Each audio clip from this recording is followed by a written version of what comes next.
secreción vaginal o uretral, purulenta.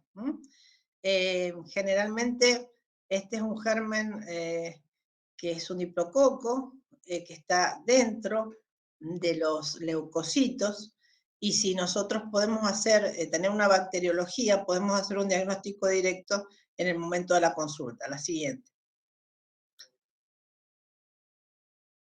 El reservorio único es el ser humano, o sea, no se puede transmitir por ninguna otra forma que no sea de humano a humano. El tema es cómo se transmite.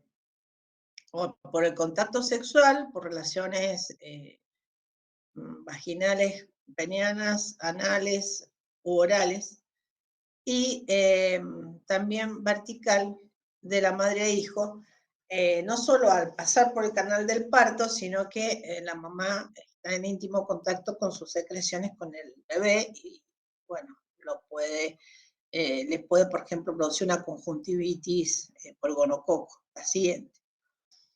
Es raro que sea sintomático. Hay un repunte de esta patología en las personas jóvenes, en adolescentes. Estamos viendo este ITS como una emergente desde el 2019 ahora. En el mundo sucede este problema, pero en Argentina es muy grave. El 50% de las infectadas son mujeres. El 95% tienen síntomas, lo cual hace que consulten las personas. No es como sífilis que pasa mucho tiempo inadvertida. Hay alguna molestia. Entonces, en general, la secreción y el dolor que conlleva la inflamación que produce la patología hace que consulte el paciente rápidamente. La siguiente.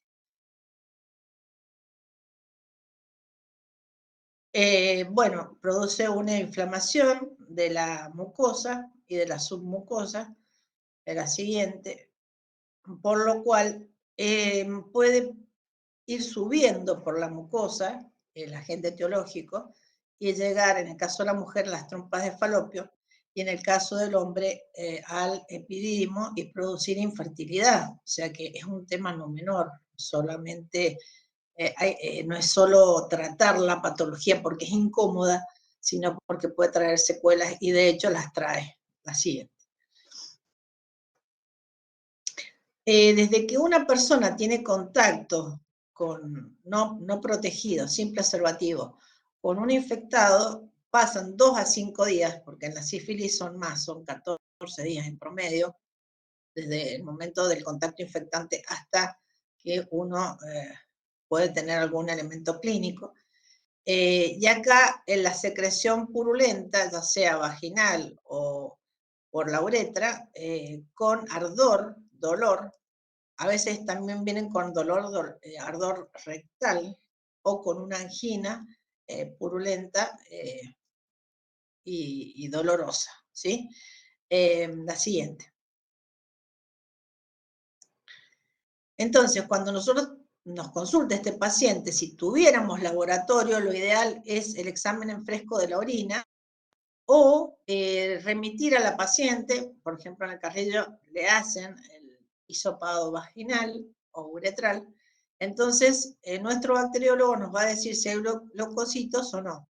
Si hay leucocitos es muy orientativo porque en el directo pone una coloración sobre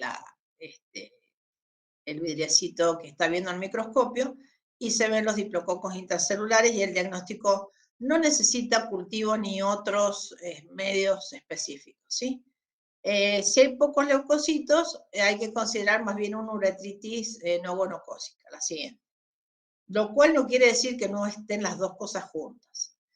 Si viene el varón, lo que podemos decirle es que haga la expresión desde la base del pene hacia la parte más externa de su uretra y vamos a ver esa gotita de pus que sale por el meato urinario.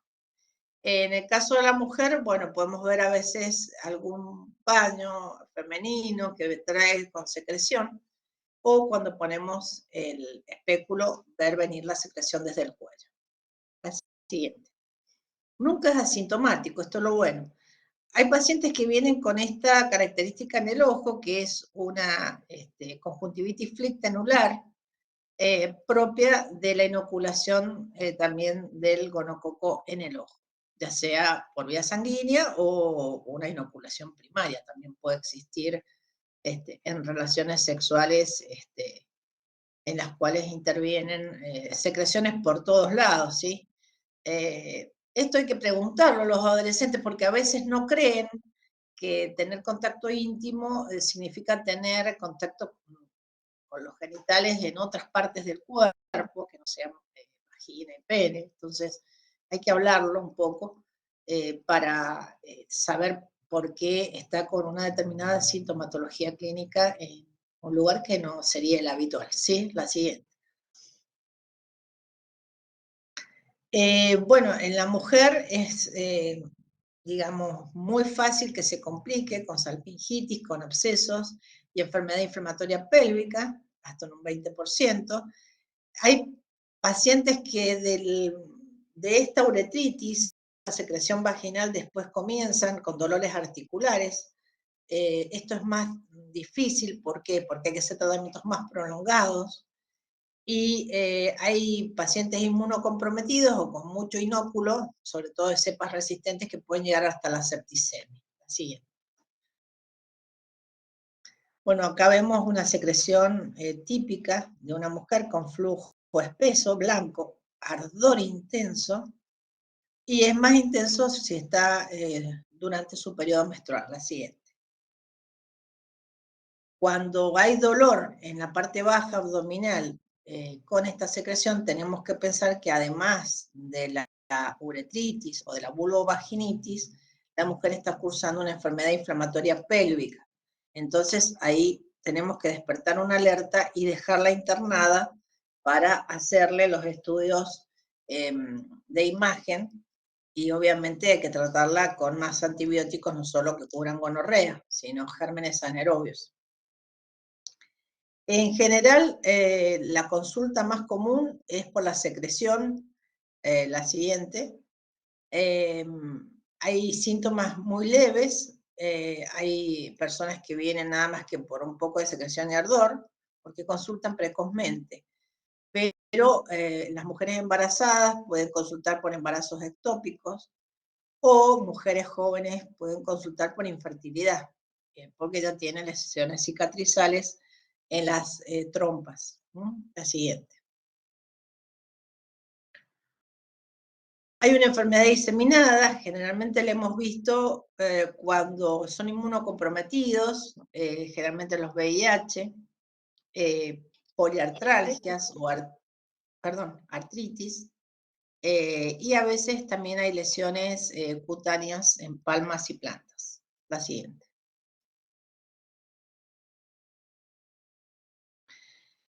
Conjuntivitis, sobre todo en el periodo neonatal, y faringitis, que hay que sospechar para hacer el hisopado y derivarlo con búsqueda de gonococo, porque si no, el bacteriólogo a lo mejor le hace una metodología diagnóstica de cultivo para estreptococo beta hemolítico y no lo vamos a hallar. La siguiente. Las muestras se hacen, a diferencia de los cultivos de orina que pedimos el segundo chorro, en esto, tanto en varón como en mujer, se pide el primer chorro de orina. ¿Por qué les digo esto? Porque es práctico.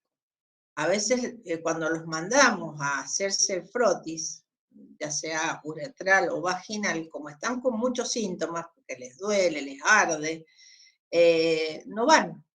O sea, los enviamos con el papelito, los está esperando el técnico, nos llama, mira, tu paciente que me derivaste hace una hora que me hablaste y no vino. Porque claro, sabe que le van a hacer un procedimiento, porque uno le explica, le van a frotar un hisopito y le van a sacar el cultivo. Entonces, como están doloridos, no quieren hacer este estudio. Entonces, bueno, cuando nosotros vemos que esto no lo van a querer hacer, en el momento que vayan al baño, que pasen por el laboratorio, pidan un frasquito de urocultivo y emitan una orina, el primer chorro. Acá no tiene que ser para urocultivo, sino es el primer chorro. Como el primer chorro barre la secreción uretral, y en el caso de la mujer también puede caer algo de secreción vaginal, entonces el bacteriólogo lo va a determinar si uno pone en la orden búsqueda de gonococo. Así es. Le digo porque es más práctico, digamos, hacer el chorro de orina en los pacientes que están con mucha clínica. Y bueno, estas son las colonias que vamos a ver en un cultivo de gonococo. ¿En todos los casos se hace el cultivo de gonococo? No, no es necesario. Si tenemos el diagnóstico clínico claro, lo podemos tratar. Ahora, ¿por qué sería importante tomar una muestra cuando no es la primera vez o cuando el paciente está muy sintomático? Porque hay un sistema de vigilancia que se llama PROFSAG, que es a nivel nacional, que las cepas de gonococo que el microbiólogo va aislando en estos cultivos, remite una muestra cada 3 o como esté acordado con el laboratorio de referencia, al Alnis Malbrán, que está en Buenos Aires, para ver si la sensibilidad de ese gonococo es alta o es un gonococo resistente. Porque estamos viendo una emergencia hasta en un 50% de gonococos muy resistentes. Entonces por ahí recae el paciente y nosotros creemos que es por una reinfección. Y no, lo que pasa es que no hemos hecho un tratamiento de primera vez con el antibiótico adecuado. Así es. O sea que pacientes ven, ahí están los bichitos adentro de los glóbulos blancos, en una tinción se ven como puntitos moraditos, ¿no? Redonditos, porque son diplococos, cocos son redonditos, adentro de los leucocitos. Es muy fácil de ver con una tinción de gramo. La siguiente. Esto es rápido, o sea que mientras el paciente vuelve a nosotros para el tratamiento, nos están informando desde el laboratorio que están estos cocos, ¿no? Esto es tinción de Gram. Después el microbiólogo, la siguiente, como va a estar con una contrarreferencia con el laboratorio Alnis Malbrán, va a enviar a algunos que cultive a este sistema que yo les digo de vigilancia nacional para determinar si esos gonococos son resistentes a penicilina o inclusive a otros antibióticos, como las ciprofloxacinas, inclusive hasta ceftriaxona, se ha visto que algunos son resistentes. El tratamiento es del paciente y su pareja, también decíamos dentro de los 60 a 90 días. Lo bueno es que el tratamiento es fácil, porque es una dosis de 250 a 500 miligramos de ceftriaxona intramuscular una sola vez, la siguiente. Lo importante es que se trate a la pareja en simultáneo, o por lo menos con un día de diferencia. La siguiente. Entonces cortamos la cadena epidemiológica de transmisión y siempre vamos a agregar acitromicina 1 gramo oral. ¿Y esto por qué? Primero, porque esta uretritis, que nosotros hemos documentado como purulenta por gonococo, no es raro que se acompañe de uretritis no específicas o no gonocócicas, que son las llamadas atípicas, por clamidias, por ureaplasma o micoplasma. Entonces, el macrólido no solo potencia la acción de la ceftriaxona para combatir al gonococo, sino que también actuaría sobre estos otros gérmenes que son intracelulares, sobre el cual no actúa la ceftriaxona. Si no tuviéramos ceftriaxona, la otra opción sería cefixima, viene comprimidos de 400 miligramos, una dosis oral, más 1 gramo de acitromicina oral. Así es. En el caso de que sí utilicemos la segunda opción, siempre vamos a tener que hacer un control post-tratamiento. En drogas de segunda línea, siempre tenemos que hacer control post-tratamiento. La siguiente. Esto sería una uretritis no complicada, pero a veces las uretritis se complican a nivel ginecológico, o van subiendo, digamos, pueden producir una enfermedad inflamatoria pélvica, como salpingitis, vulvovaginitis muy aparatosa, cervicitis prolongadas. En los hombres pueden producir escroto agudo, pueden producir epididimitis, pueden producir recurrencias o artritis, como hemos visto. Entonces, en esos casos va a haber que volverlos a tratar.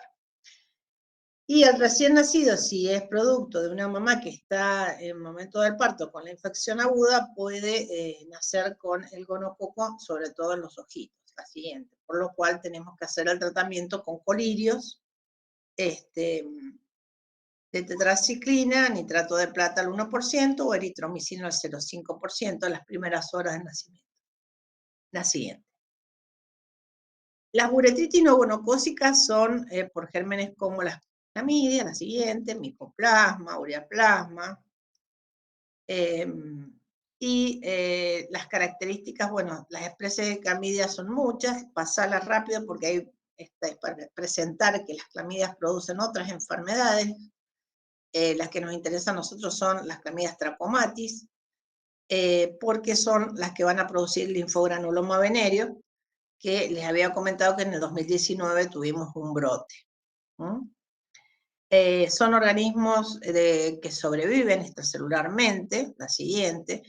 Hay que hacer un tratamiento específico de la clamidia, porque no es sensible a los antibióticos comunes. Si bien es cierto, esta enfermedad se originó en el África, ya está diseminada en todo el mundo.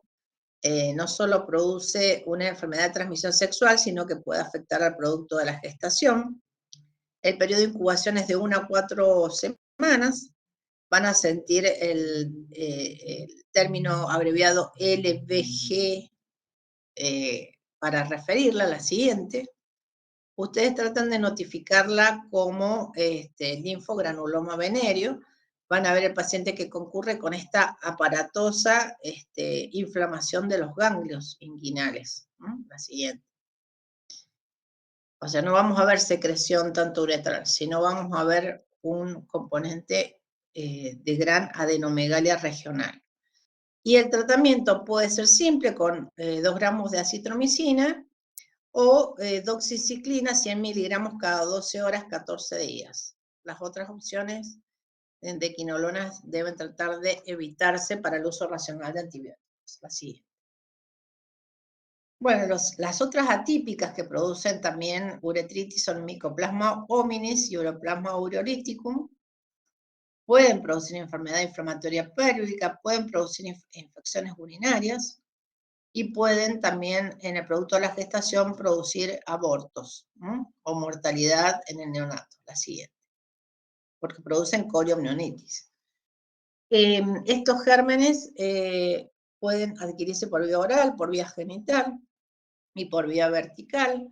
Se pueden diagnosticar con tinciones de Gram, pero generalmente el estudio se hace con cultivos específicos, la siguiente, o metodologías de técnicas rápidas. Otras ITS, las más comunes, la siguiente, que ustedes van a tener son el herpes. El herpes es una consulta muy común, sobre todo femenina y recurrente. La van a reconocer la siguiente porque van a ver lesiones, vesículas o pápulas, en zona de prepucio, glande o en la zona vaginal y en el cuello del útero. La siguiente, en homosexuales hay que buscarles en la zona anal. Y fíjense en que son llagas y producen mucho ardor, como sensación de quemazón. Bueno, y del otro lado tienen las lesiones ampollaritas. La siguiente.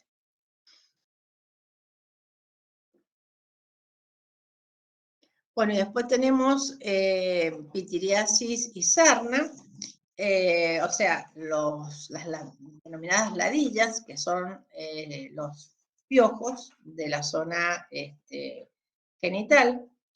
Si bien es cierto, no se considera una enfermedad de transmisión sexual, pero sí se produce por contacto íntimo, que obviamente uno tiene que dormir cerca de la persona que tiene el piojo para podérsela contagiar, no necesariamente tener relaciones sexuales, igual que la sarna, ¿sí? La sarna es un parásito, bueno, ahí ven las lesiones de ladilla. Búsquenla también en los niños, porque como hay colecho en este momento, sin tener relaciones sexuales, a veces tenemos estas lesiones en la cabecita de los chicos, en el pelo de los niños, ¿no? Porque se prende al vello. Como los niños no tienen a veces vello genital, pueden encontrarla en la nuca o en algún otro lugar, en lugares de pelo, debido a que se prenden a las zonas donde hay pelo, ¿no? Avanzan hacia las axilas y el tratamiento obviamente que es con un antiparasitario.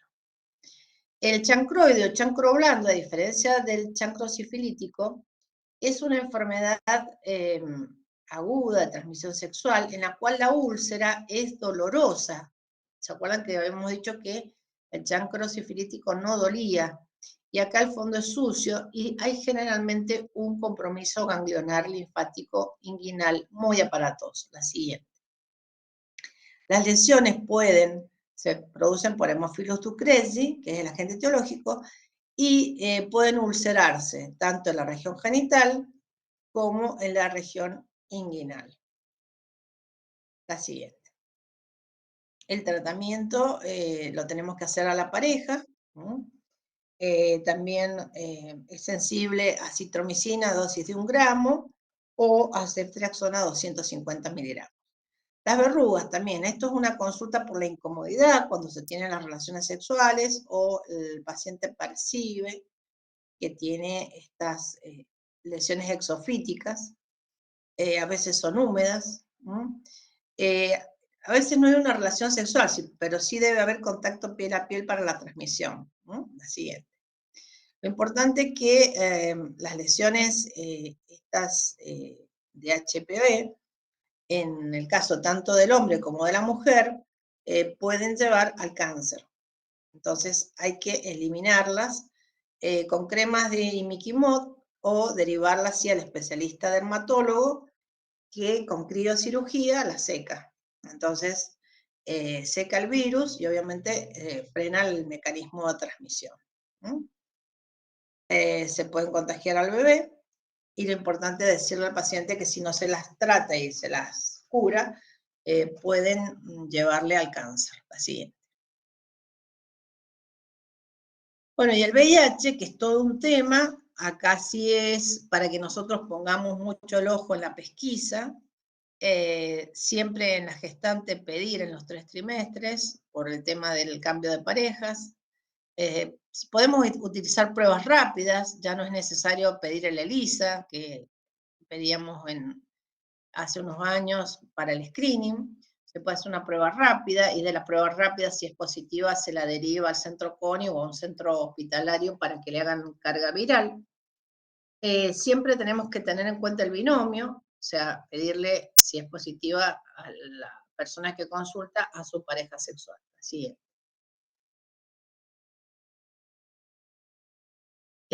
Tratamiento debe comenzarse lo más precoz al diagnóstico. O sea, si yo tengo una mujer embarazada, que sería lo más lábil, con un diagnóstico de prima infección por HIV, aunque no tenga clínica, y aunque tenga los CD4, o sea, los linfocitos normales, tiene que empezar el TARF, que es el tratamiento altamente efectivo contra el virus del HIV.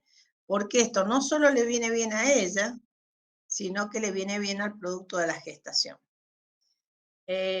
Por supuesto que estos tratamientos deben ser iniciados y supervisados por especialistas.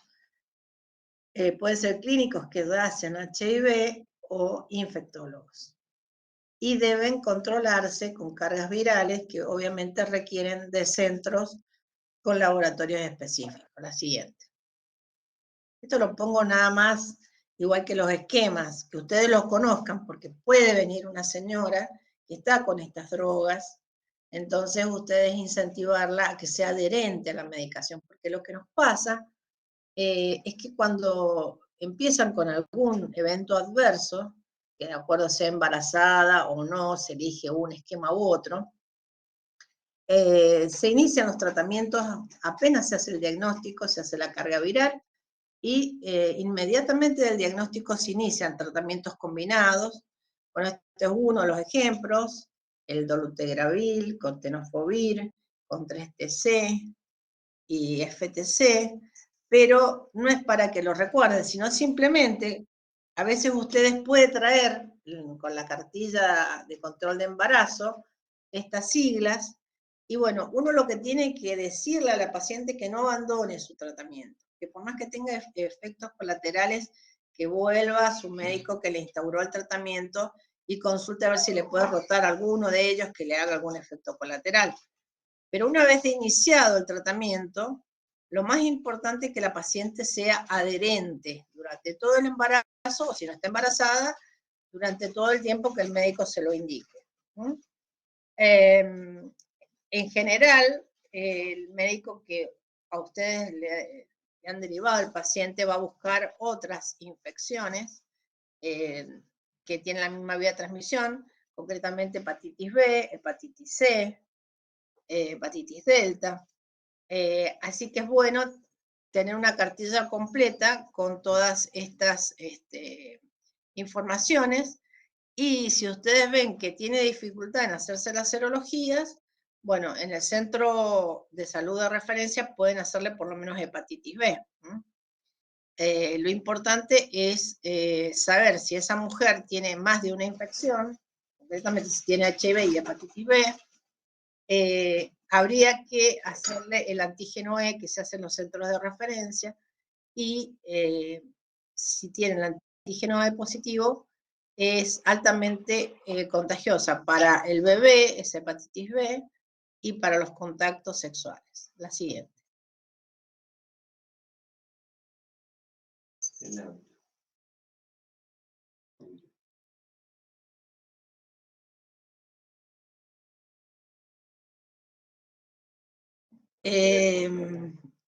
Entonces tenemos acá otro esquema que puede estar recomendado de acuerdo a la toxicidad o no, su rotación, pero ya como les digo, esto es para que ustedes sepan que durante el mecanismo del parto, si la mujer no tiene instituido un tratamiento, va a tener más riesgo de transmitirlo en el momento del parto producto de la gestación. Por lo cual hay que hacer una profilaxis con AZT, y el bebé tiene que continuar durante un mes por lo menos con AZT, 3-TC y la amibudina. Esto generalmente lo tenemos que consultar con el médico, ginecólogo o con algún clínico que haya experimentado el tratamiento de este tipo de pacientes. Y si no, bueno, si es de primera vez y no hay nadie que nos asesore, iniciar de acuerdo a lo que dice la norma, la dosis de carga y el tratamiento de mantenimiento, la siguiente. O sea, no evitar la oportunidad de tratamiento en el momento del parto. Uno le hace el test rápido, sabe que es HIV positiva, sabe que está sin ningún tratamiento. Bueno, entonces, si está en trabajo de parto, debe gotearle la ZT a la dosis que estaba en el slide anterior, y después con el neonatólogo, que se va a asesorar con algún especialista, seguirlo el bebé las 6 semanas con AZT, nevirapina y 3-TC.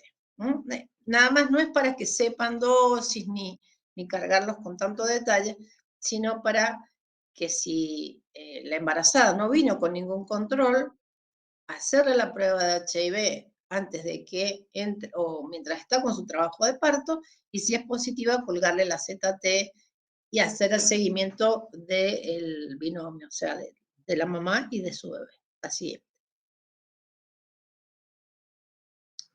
Hepatitis B, bueno, sabemos que puede ser, en la mayoría de los casos, no reactiva, y sería nuestra oportunidad, aunque esté embarazada, para vacunarla. Se debe repetir en el tercer trimestre porque, a ver, puede estar en el periodo que llamamos de latencia o de incubación y da negativa en el primer control y positiva en el segundo, ¿sí? El HBs antígeno no es positivo en los vacunados, sino lo que tenemos en los vacunados son los anticuerpos, porque podemos tener también una niña joven que está embarazada y que es positiva al anticuerpo antiantígeno de superficie, pero eso es por la vacunación. Ahora, el antígeno de superficie, el HBs antígeno, no es positivo en un vacunado. Si fuera reactivo, es diagnóstico de hepatitis B.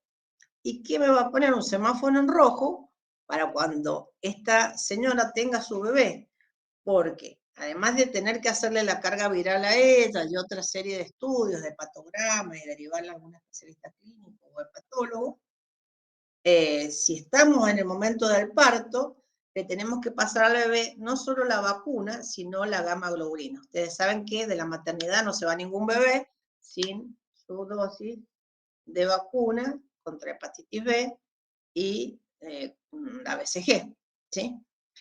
Pero en este caso, si fuera hijo de una mamá de hepatitis B no tratada, tendríamos que hacerle gamma globulina y vacuna en las primeras 12 horas de su parto. A veces es difícil conseguir la gamma globulina, pero la que la tiene es el vacunatorio central, así que nos tendríamos que manejar con la guardia telefónica para que nos provea de la gamma globulina para el bebé. Así es. Es importante que todos los contactos del caso, si la estamos pesquisando a esa mamá, estén vacunados, o sea, aprovechar ese contacto que lo tenemos a la mamá, a la maternidad con toda la familia, hacer que el papá también se vacune, primero hacer la serología a ese señor, porque puede tener una hepatitis B y habérsela transmitido a la gestante, pero si él es negativo en los marcadores, aprovechar esta consulta para hacerle la vacuna de hepatitis B a él y revisar los esquemas de vacunación de los niños, que tendrían que tener la vacuna de hepatitis B, pero si no la tienen, con el pediatra asesorarnos si tienen los esquemas completos. ¿Por qué? Porque no solo hay una transmisión sexual y vertical de la hepatitis B, se ha visto que también hay una transmisión horizontal en convivientes. Entonces, por eso, todos los convivientes de un caso de hepatitis B deben estar vacunados contra hepatitis B. La siguiente. Bueno, esto es el manejo del expuesto, que ya lo hablamos. La siguiente. Y esto es lo que nos pasa en las guardias, ¿no es cierto? Cada vez más frecuente la consulta de una víctima de agresión por violencia sexual. Lo que tenemos que, como flujograma de inicio, el Ministerio nos propone que tanto sea un niño como sea un adulto, debemos trabajar en equipo, ¿sí? Porque hay un problema legal detrás de esto, ¿sí? Por más que haya sido una violación por una persona del entorno familiar, y se quiera ocultar, no se quiera denunciar, siempre tenemos que hacer la denuncia.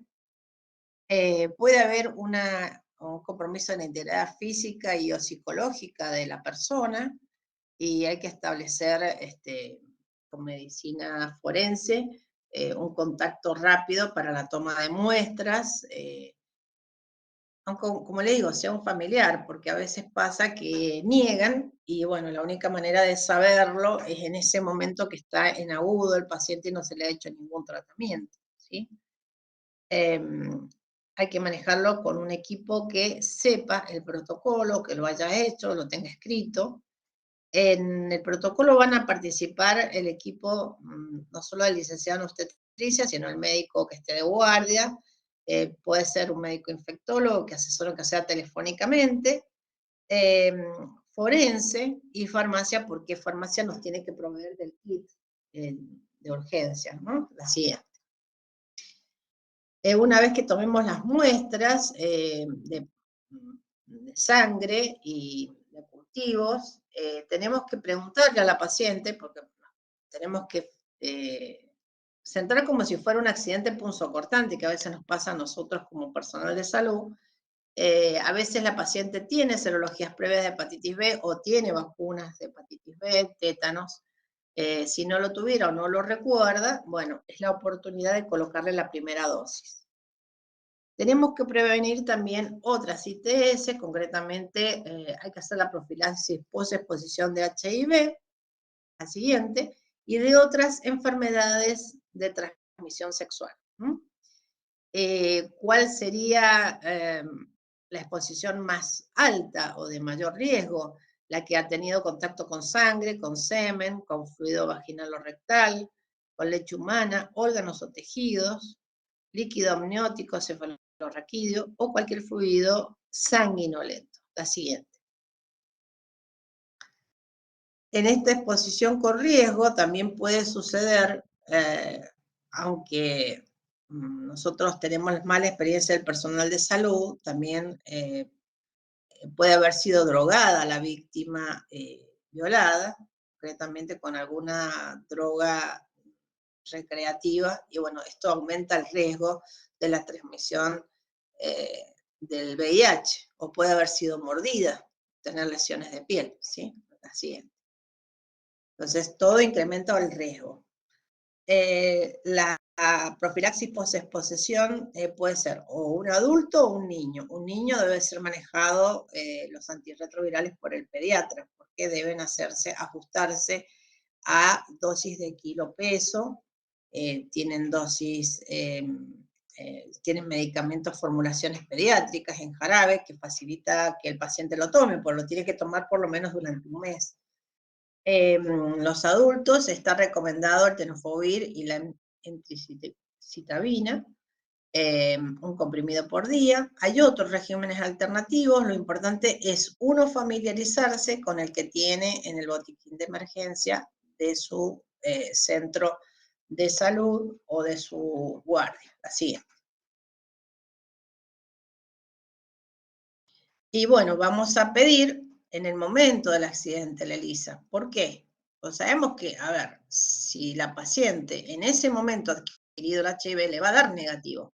Pero lo que no sabemos es si la paciente era portadora de HIV antes, ¿no? Entonces, en el momento del accidente se hace y se repite al mes, a los 6 meses y a los 12. Si es positiva, se le va a hacer carga viral y obviamente se lo va a derivar a un centro de referencia. En adolescentes hay regímenes en los pacientes naïf, la siguiente, y hay regímenes especiales, como les digo, en niños, bueno, yo les diría manéjenlo con el pediatra porque las dosis hay que hacerlas por kilo de peso. Pero también tenemos que tener en cuenta que una persona violada puede tener otras infecciones de transmisión sexual. Puede tener una gonorrea, puede tener una uretritis inespecífica por gérmenes atípicos, puede tener una tricomona. Entonces vamos a hacer, además de la profilaxis con el antirretroviral, la vacunación de hepatitis B y la antitetánica, si no muestra cartilla de vacunación, vamos a hacer una dosis de ceftriaxona de 250 miligramos, 2 comprimidos de 500 miligramos, una dosis de 1 gramo oral de acitromicina, metronidazol, vienen comprimidos de 500 miligramos, o sea que un comprimido cada 6 horas para llegar a los 2 gramos vía oral. Y como alternativa, si no disponemos de las primeras drogas, que sería la primera elección, tendríamos que darle un comprimido de cefiximina de 400 miligramos y de doxiciclina 100 miligramos cada 12 horas durante 7 días. Este esquema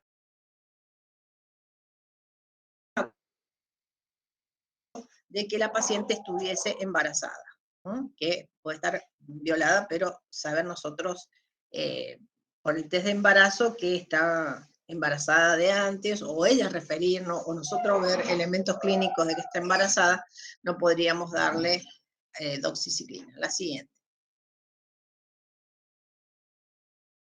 Bueno, ¿cómo se sigue? Este sería el seguimiento con la analítica de laboratorio que se realiza a las 2, 6 y 12 semanas. Lo importante es que como hay una repercusión legal en este tema, queda sentado la historia clínica, no solo el protocolo que estamos haciendo y las drogas que le estamos prescribiendo, la voluntariedad de ella de hacerse la prueba de HIV, que quede también escrito en una epicrisis, porque seguramente esto la paciente va a egresar y no lo va a recordar que se lo tiene que hacer. Entonces tenemos que hacerle como una grillita de seguimiento para que el aporte, y no solo le sirva de recuerda memoria a ella de cuándo tiene que volver a la consulta, sino para el médico que está en un centro periférico, pongámosle que nosotros no hemos atendido a la paciente violada. Estamos en un centro de salud, una posta. Pero sí la chica, a ver, no puede volver al hospital. Entonces, para los controles, lleva sus análisis al licenciado en obstetricia que está en un centro periférico. Es importante que disponga el que recibe la contrarreferencia, esta grilla para saber en qué lugar está del seguimiento y qué se ha hecho y qué se tiene que continuar haciendo para que acompañe a la paciente, porque es un momento muy difícil, muy doloroso, entonces a veces tenemos que conectarla con el equipo de psicología, de asistente social. Hay problemas a veces intrafamiliares, lo cual dificulta que la paciente a veces sea adherente al tratamiento. Entonces, tenemos que tratar de trabajar en equipo con el centro referente que la diagnosticó y nosotros el centro periférico que vamos a hacer el seguimiento. La siguiente.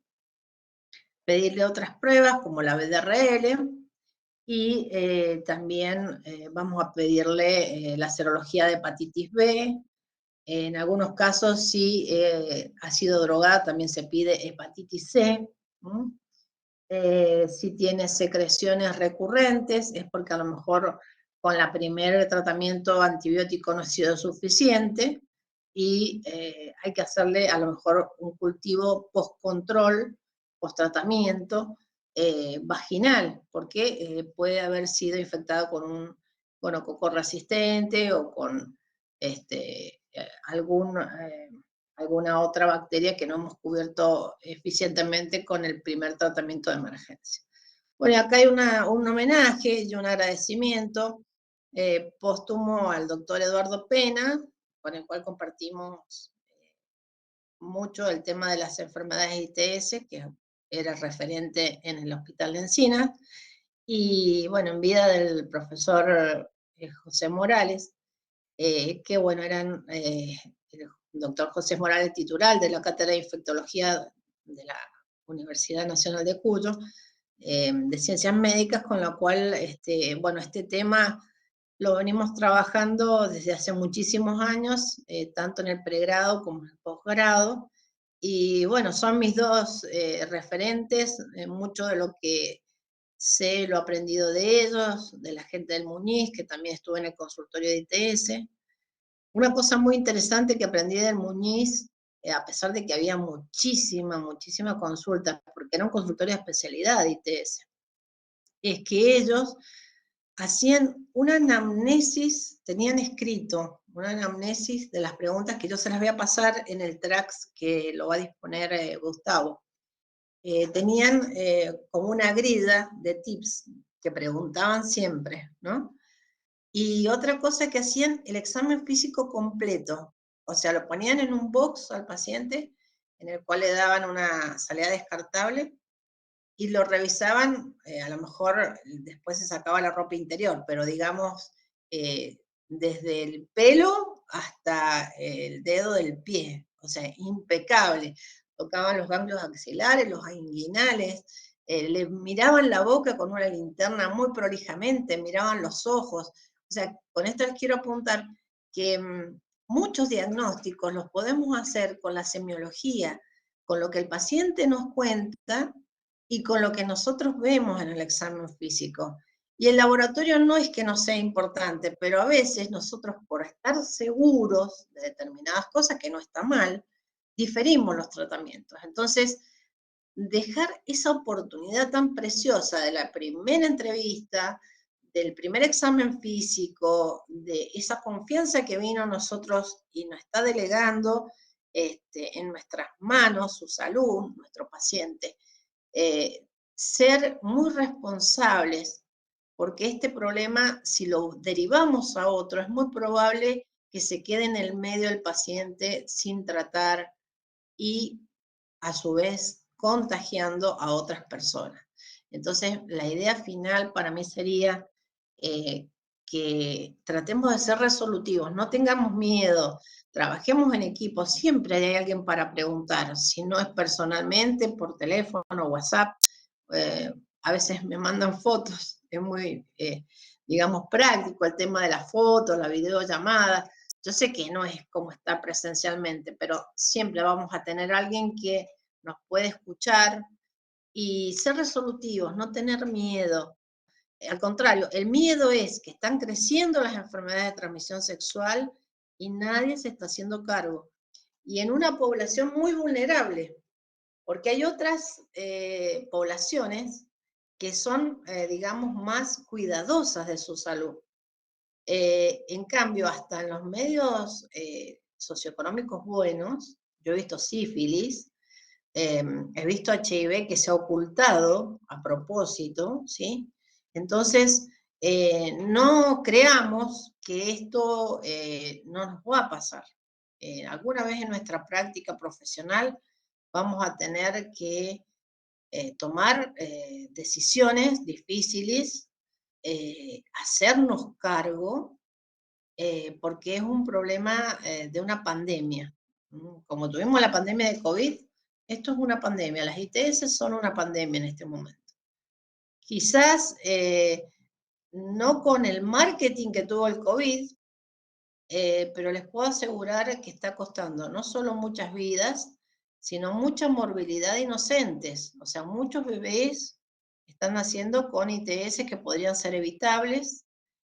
Y uno de los problemas que tenemos es esto de que la mamá, sobre todo la embarazada, si acaso se hace su primer control en el primer trimestre y si su situación va cambiando a lo largo del tiempo de su embarazo.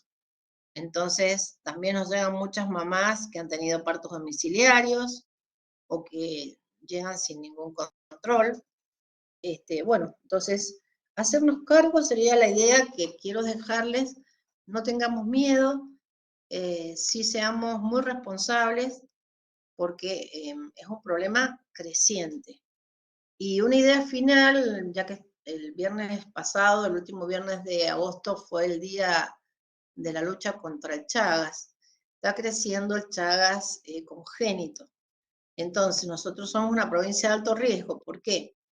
Porque tenemos vinchucas y no sabemos si una mamá puede ser picada por una vinchuca.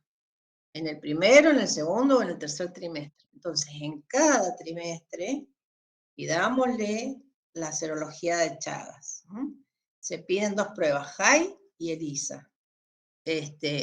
¿Por qué? Porque si bien es cierto, a la mamá no la vamos a poder tratar, pero sí en el puerperio la podemos tratar y evitar que el resto de su descendencia tenga Chagas. Eso se ha comprobado. Cuando una mujer fértil se trata, ya deja de transmitir el Chagas a su descendencia. Y al bebé, que es el producto de la gestación de ese embarazo que no estaba tratada, hay que seguirlo en el primer año de vida. Si ya el bebé le da negativa la serología a los 12 meses, el JAI ELISA del bebé es negativo, no se contagió.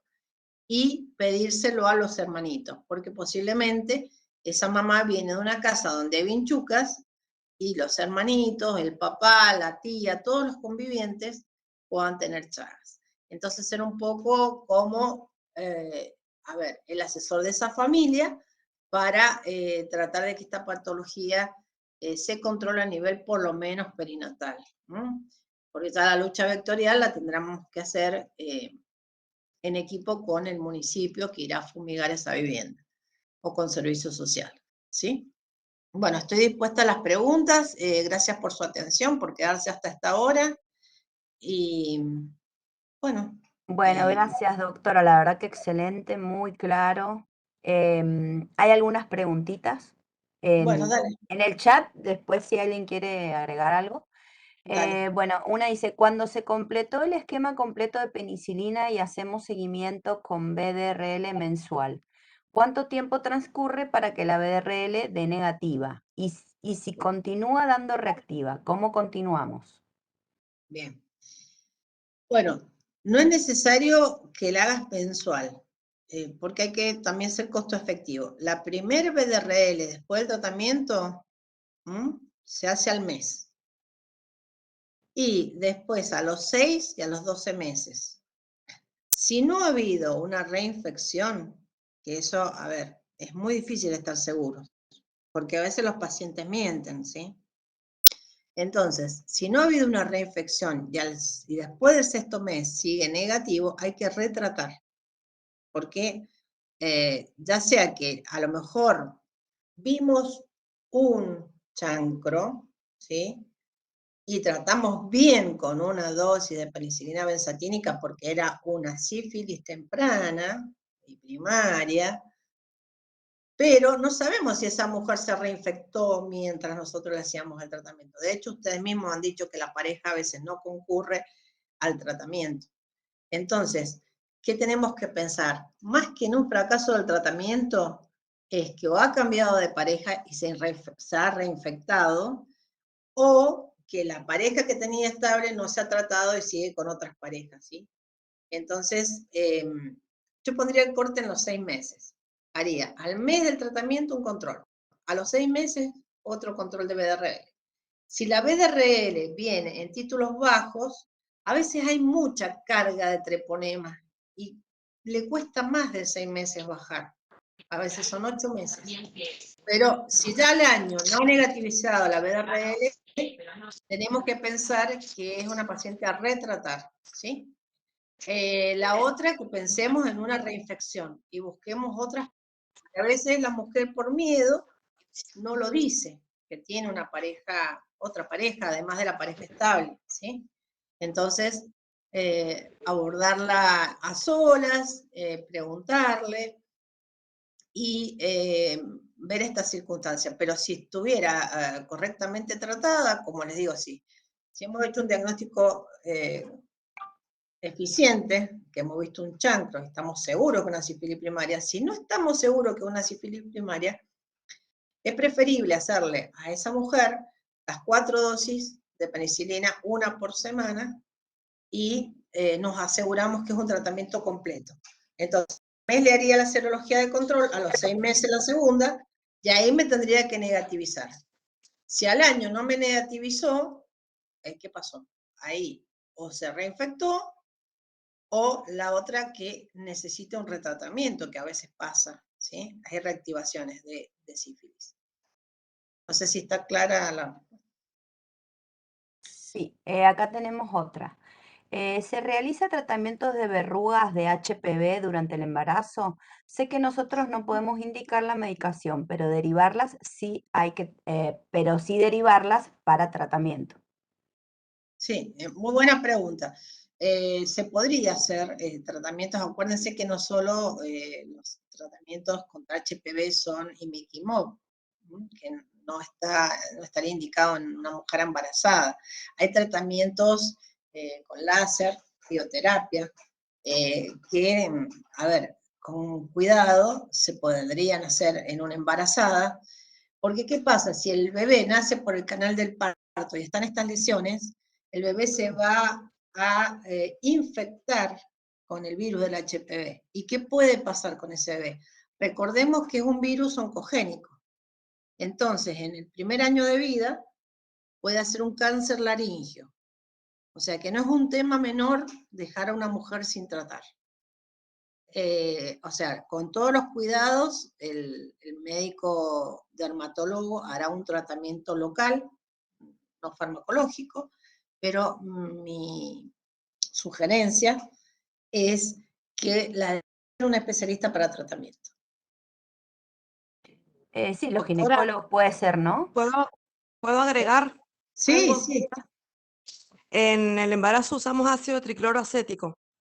Con eso también se puede tratar. En el lagomatorio tratábamos en salud reproductiva de esa manera las lesiones y se puede usar en el embarazo. Claro que bien. el Miquimod no, pero el ácido tricloroacético sí, y tiene por ahí más accesibilidad a la paciente que utilizar alguna de las otras medidas de dermatología, porque a veces no hay dermatólogo o no hay quien haga esos tratamientos en la parte pública o cuesta. Pero el ácido Sí. tricloroacético se puede usar. Bueno, muy bien. Lo importante es tenerlo normatizado en cuanto a concentraciones, en cuanto a número de topicaciones. Sí. Eso es bueno tenerlo por escrito, y haberlo consultado con un especialista en el tema. Me parece bueno que ustedes resuelvan en el primer nivel de atención estos problemas y no los tengan que derivar. Yo como, bueno, Sí, estaba en un hospital de complejidad, los derivaba, pero depende. está bueno. Yo tengo dermatóloga en mi centro de salud, pero es como re raro, o sea, no es fácil. Yo tengo Ujú. dermatóloga, la derivo ahí. Quien no, lo Ok. derivará al A hospital. ginecología también se O puede derivar. ginecología, claro, En sí. mi centro de salud, el ginecólogo les hace el tratamiento, yo se las derivo a Perfecto. él. Lo ideal es tratar de resolver todo lo que se pueda en el lugar más cercano del paciente. Si tenemos un centro de salud que tiene un profesional ginecólogo que sabe hacer este tratamiento, o un licenciado en obstetricia que lo sabe hacer, lo tiene protocolizado, eso hoy. Porque acuérdense que todo en medicina es dinámico, o sea que por ahí puede cambiar algún tratamiento, por ahí puede verse una evidencia mejor de algo, ¿sí? Entonces, todo tiene que estar protocolizado, aunque yo, lo que les pase ahora del TRAX, que van a ver que se va a cambiar algunas cosas, bueno, hoy por hoy es lo que tenemos, ¿sí? A lo mejor dentro de un mes hay algo mejor, pero siempre tener las cosas por escritas y anotar en la historia clínica lo que hacemos, porque nosotros podemos estar hoy y mañana viene otro profesional y se basa en lo que nosotros hicimos. Entonces, no solo por un resguardo legal, que no es un tema menor, sino para que también ayudemos al equipo de salud que nosotros hemos hecho tal o cual intervención o que las estamos esperando, porque a veces toma la historia clínica, que es el pediatra o el clínico o quien sea, y bueno, nos ayuda a que esa paciente sea adherente a lo que, aunque no lo haga específicamente en su función, pero sí le recuerda, mirá, está pendiente tu serología, tenés que volver al licenciado en obstetricia, cuando te la dé, yo también quiero saber tu resultado. Bueno, ese trabajo en equipo fortalece estas patologías que son de difícil manejo, ¿no? Perfecto. La última pregunta que veo en el chat dice, ¿a partir de qué título se considera reinfección? Bueno, normalmente el título tendría que llegar a ser negativo, o sea, te tendría que dar una BDRL no reactiva. Pero consideramos que un título mayor de 1 en 8 es un título positivo, ¿m? Porque a veces es cierto que hay pacientes, digamos, que persisten más tiempo, o el mismo embarazo puede dar BDRLs positivas. Entonces, el valor de corte de la titulación sería 1 en 8. Y el valor de caída, porque a veces nos cuesta que baje, cuando caen dos títulos, supongamos que tenemos uno en 2,56, nos viene el paciente con uno en 32, estemos contentos porque si hay dos títulos de caída, aunque siga manteniendo la BDRL positiva, le ha hecho efecto el tratamiento. Bien, no sé si alguien quiere hacer alguna consulta con el micrófono o si quieren prender las cámaras para que la doctora nos vea. Sí, Débora, sí, yo quería hacer una pregunta Sí, sí, a la Norma. doctora. Buenos días. buenos días. Yo tuve una paciente hace como 3 años que estaba embarazada y le dio positivo la BRL.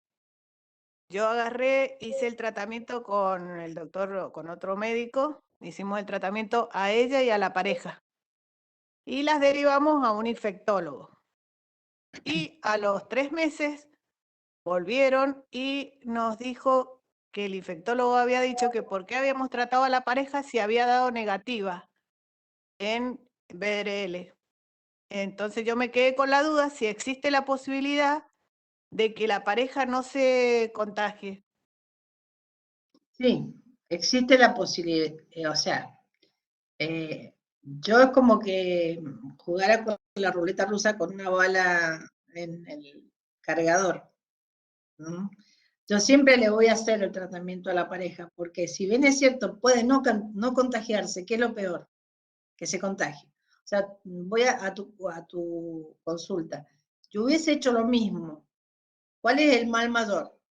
De dar una penicilina de más al contacto que en esos 60 días, que es el tiempo de oro, se puede contagiar y se contagie, ¿sí?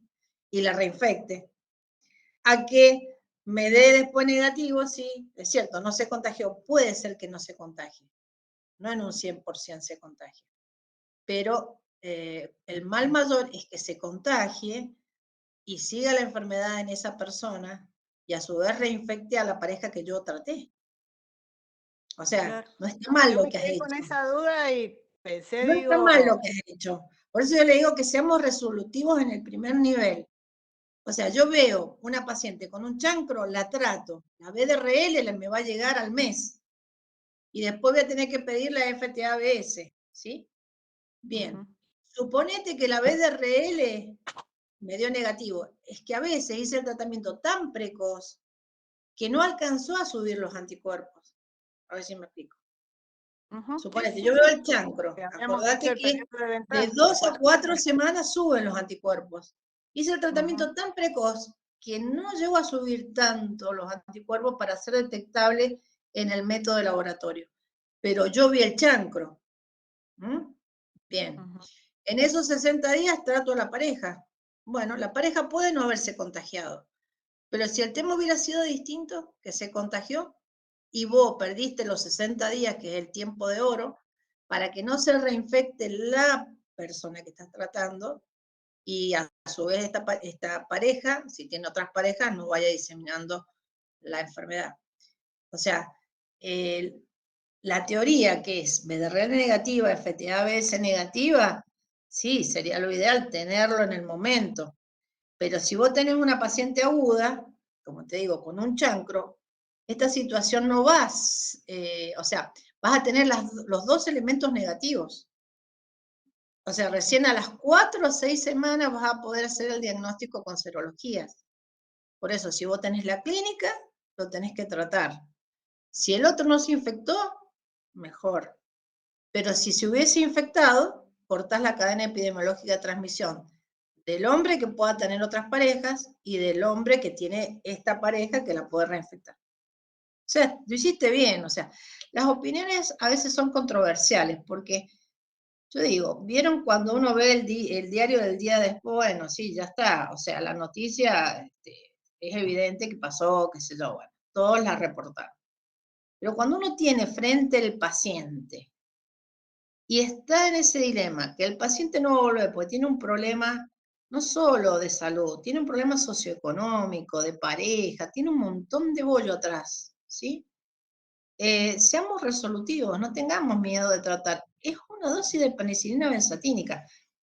La única excepción que yo diría es que si la persona te dice que es alérgica a la penicilina, bueno, ahí la va a tener que derivar a un centro de complejidad porque van a tener que desensibilizarla, sobre todo si es embarazada, para tratarla. Si vos querés tomar, si no es embarazada, el tratamiento de doxiciclina cada 12 horas, 100 miligramos, 7 días, 7 a 14 días, vas a tener que seguirla con la BDRL al mes, a los 6 meses. Bueno, no es un tratamiento tan efectivo. No, yo Pero tuve suerte porque en ese momento estaba con un clínico y entre los dos llegamos a la conclusión de que sí, hiciéramos tratamiento, hicimos el tratamiento, la derivamos a un infectólogo y bueno, y después de unos meses volvieron y me dijeron eso. Bueno, yo me quedé con la duda si existía la posibilidad de que la pareja no se contagiara. puede no haberse contagiado, puede no haberse Bueno, contagiado. existe la posibilidad, Pero esa era tu mi conducta duda. fue correcta. A ver, es Ujú. como cuando nosotros hacemos la profilaxis post-exposición de HIV, para darte una comparación. Puede tener la suerte, dentro de la desgracia de la persona violada, que el violador no era HIV positivo. A ver, pero ¿cuál es el riesgo mayor? De que si el violador era HIV positivo y vos no le diste en las primeras 24 horas la profilaxis post-exposición, encima de todo el problema que fue una violación, cargue con un HIV para toda su vida. O sea, está bien, puede no haberse contagiado, pero hay un riesgo. Entonces, cuando uno pone en la balanza riesgo-beneficio, el platillo es a favor del beneficio. Perfecto. Bueno, y después tengo otra pregunta porque ayer me tocó un caso de una paciente HIV Sí, positiva que sí. tenía condilomas y ya estaba siendo tratada en el hospital central, con la medicación, con todo para el HIV, pero de allá me la habían enviado a mí para que yo le hiciera los tratamientos de los condilomas. Digo, bueno, yo no, primero no sé qué tipo de medicación se usará en una persona con HIV positivo, Entonces la derivé a la casa de la mujer. Mi Está bien. consulta es, ¿está bien hecho eso o a dónde la tendría que haber derivado? Sí, la Casa de la Mujer te va a resolver esos temas. En cuanto a que es más amplio, porque tienen no solo asesores de ginecología, sino que ellos también tienen asesores infectólogos o pueden consultar con equipo de complejidad. Siempre en los pacientes que uno tiene, que tienen más de una cosa y es difícil el manejo, es mejor derivarlo a un lugar de mayor complejidad, ¿sí? Yo no sé por qué del mayor complejidad me la derivaron de nuevo para allá. Yo no sé si en el central no hay un aparato que podría haber, o un esquema que podría haberla hecho el tratamiento ahí mismo en el hospital central. No sé por qué la mandaron para el centro de salud. No entendí eso, pero bueno, yo la ¿te derivé hicieron a la una casa. contrarreferencia detallada del tratamiento? No, fue la paciente directamente a decirme que la habían mandado al centro de salud a hacerse el tratamiento. Y le digo, no, eso no se hace acá. Y bueno, le expliqué todo y la derivé con una derivación a la casa de la mujer. Está bien. Mira, cuando te la derivan de mayor complejidad a menor complejidad, y es una cosa que uno no sabe hacer, a ver, si uno no lo sabe hacer, debe conocer sus limitaciones. Por más que sea una Sí. cosa sencilla,